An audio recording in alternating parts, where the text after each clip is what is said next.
How do you teach your children to have a voice in your family? But then also that same question, do you notice a difference in your family with gender or with grade level? Is there a difference? I will say some of my background, you know, that I worked at DJJ for 7 years.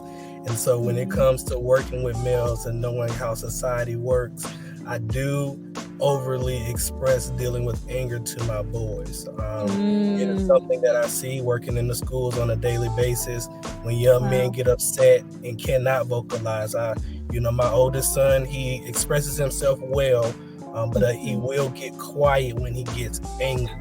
And so that's one of those things where we would stop. Hey, I know you're not happy with daddy because, daddy might have had to send you to your room or there may have been something going on. And when we sit down, I said, I need you to breathe and I need to tell me what you're feeling.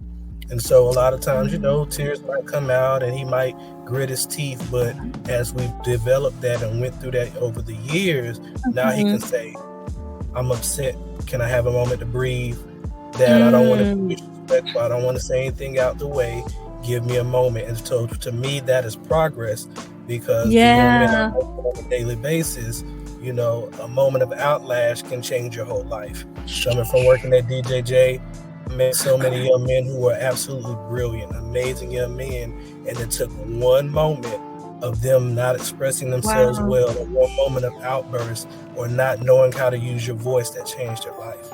And so when I come to deal with my boys, I overly express, in this society, you cannot be an angry black man. I hate to say it that way, but it is the wild, honest truth.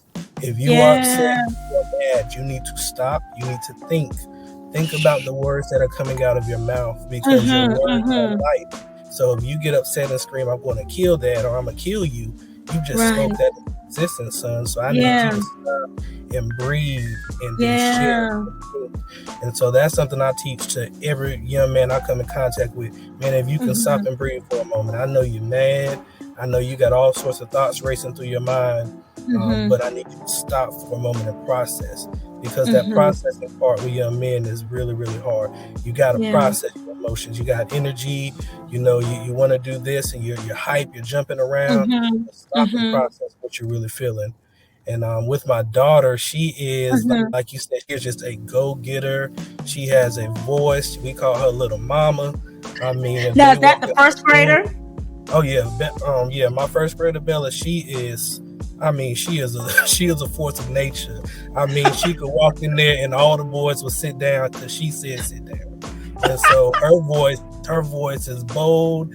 And sometimes I have to tell her she does not believe she's a first grader. Like, she is a grown woman. They had a women's conference about a month ago, and she was like, you know where I'm going to that. Baby girl, that's for the women. Well, I'm a woman today, and walked off, and I was like, Lord help me. So, she is full of life, but I mean, she just speaks, and she speaks from her heart. She speaks effectively. And sometimes I have to deal with her with overtly communicating. Baby, some of those details that need to be let out. Let's slow down the conversation. You done said a little bit too much to people we don't know like that. So, we just try to teach, how to express yourself and how to do it effectively. So that is what we do in our home.